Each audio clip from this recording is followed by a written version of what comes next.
Okay, I have a few things on my mind that I'd like to get off my chest, and a few things on my mind that I'd like to get off my chest. Anyway, you know what I mean.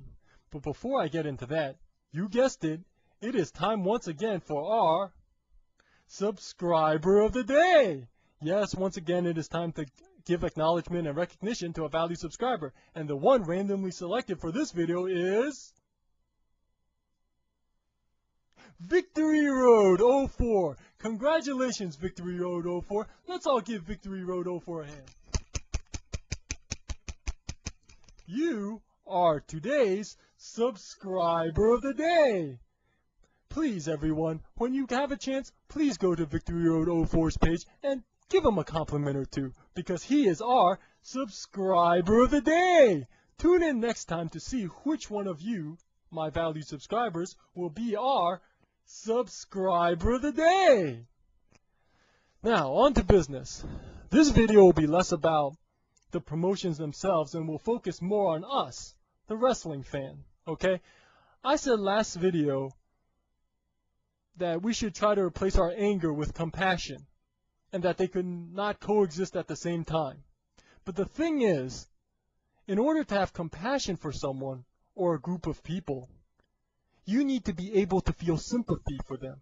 You need to understand where they're coming from. You need to understand their point of view. Basically, you need to understand the meaning behind their message, behind their words, okay? It said that when someone says something, 20% is the literal message itself, 80% is the meaning behind the message. Case in point, Truslayer, Bill, Doug, I, others, we've all said at one point or another that Raw's been horrible. But the meaning behind our messages are very different, aren't they? When Bill and Doug says Raw is horrible, it's more of a purpose-oriented approach. They're trying to get the word out on TNA and try to make people aware of how they feel it is a better product than what Raw has been delivering. When Truslayer says Raw has been horrible, it's more of an analytical approach. He's trying to explain away why Raw has been horrible and try to sometimes play Mr. Apologist to it, which I'll get into later. When I say Raw has been horrible, it's less analytical than Truslayer, more emotion-based. From the point of view of a longtime WWF fan who is fed up by how bad the product has gotten. Okay, same messages by each person, very different underlying meanings. The point is to understand where each of us are coming from, all these YouTube shooters, where we're coming from, where the ROH fans are coming from, where the TNA fans are coming from, where the WWE supporters are coming from. And I'd like to argue that us, the TNA supporters, are probably the most transparent and easy to understand group on here, okay? Me, Bill, Doug, Wrestle Group, we're so easy. You can understand where we're coming from because basically we're just a bunch of old WWF fans, right? We're just a bunch of fans that grew up with the WWF, grew up with the Bret Hart, Mr. Perfect, Randy Savage, Austin, Rock. And then when the product got horrible, we got frustrated, and a lot of people can relate to that. A lot of people share that point of view, or at least understand that point of view, okay? We lived and breathed the WWF until it got bad. We are WWF first, TNA later on. And that's what a lot of these Cena lovers need to understand that try to tell us to shut up about the WWE, okay? These new fans, these 2004 fans, these Cena lovers, okay, coming in here and trying to tell us lifelong WWF fans to shut up about the WWE, who do you think you are, People always criticize Bill and Doug for mentioning WWE so much. They criticize them for talking about WWE for 5 minutes out of their 10-minute video, okay?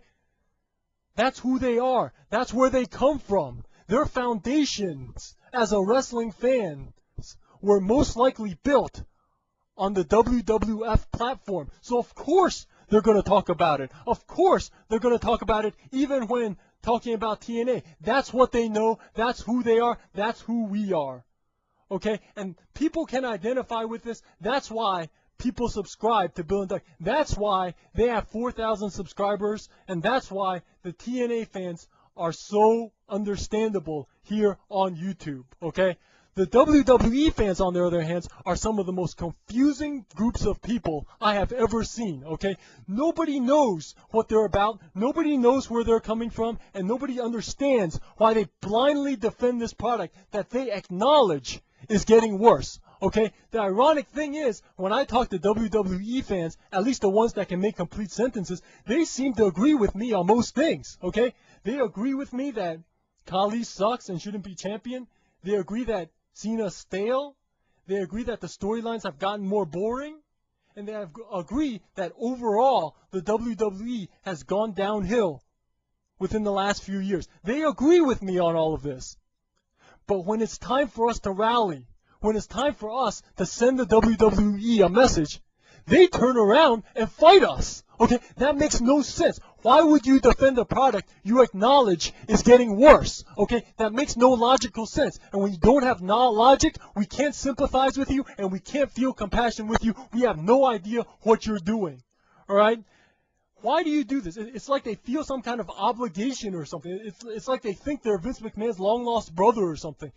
Unexplained loyalty that we cannot comprehend. Okay, and all these WWE fans, they flock to Truslayer, who I like to call Mr. Apologist. Let me ask you this. Why do you think so many WWE fans they're in love with Truslayer? He's like their hero, okay? Because Truslayer is Mr. Apologist, Mr. Damage Control, okay?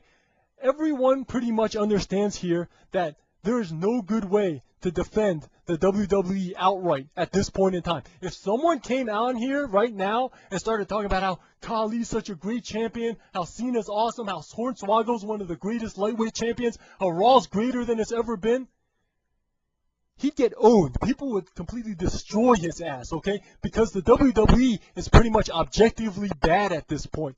The best you can do is damage control. The best you can do is try to cushion the blow when the WWE gets worse. And that's what Truslayer does, okay? No matter how bad things get, he tries to whittle things down. He tries to explain things away, you know? Cena's, I understand he's not a megastar, but, you know, he draws, you know, and the WWE, I admit it's not perfect now, you know, but at least it's better than 93 to 96. I mean, come on, it's not that bad. Like, stuff like that, you know? Like, no matter how bad, like, even if WWE does something even worse than make Khali champion, let's say the WWE makes John Cena drop the belt to Michael Cole, okay? Michael Cole is your WWE champion. My guess is that Truslayer would be on here just talking, you know. Yeah, I know it's a bad situation, and it's undeniably bad, but you have to understand that the situation that the WWE is in right now, you know, they're injury depleted, you know, Cena is like going on a break to film his movie, you know, and I'm not saying that Michael Cole should be champion. I mean, that's a horrible decision, but you have to understand that this is the beginning of a storyline they're trying to do, and I'm not saying it's a good storyline, but you have to understand that they're trying to set something up, and you have to admit that the rest of the pay-per-view card wasn't that bad, you know, like 2 out of the 5 matches were actually 3 to 3.5 star. You know, just explaining things away and basically apologizing for the WWE to try to cushion the blow of the uproar that's going to ensue.